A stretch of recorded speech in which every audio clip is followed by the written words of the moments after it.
মুন্নি আর তার ভাতিজি আসতেছে, তুই মুন্নির সামনে গিয়ে তারে কাকি করে ডাক দিবি, যা। কাকি কাকি কোথায় যাও কাকি?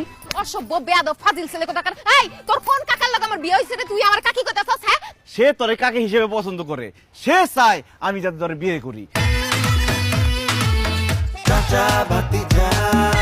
তোরে আমি ভালোবাসি কথা তোর কেন কইছি? তুই তো কালকে রাতে আমার মেসেজ পাঠাছস, I love you Nasiman. Nasiman ফুপুরে কালকে রাইতে আমি তোমার মোবাইল থেকে মেসেজ দিছিলাম। তোরে কতবার কইছি আমি ওই বেয়াদবের ভাতিজার লগে কথা কইবি না? আমি যদি তোর ভাতিজিরে আমার ভাতিজার আশেপাশে দেখি, তাহলে আমি ডাইরেক্ট তোর গেলে চুমা দেব।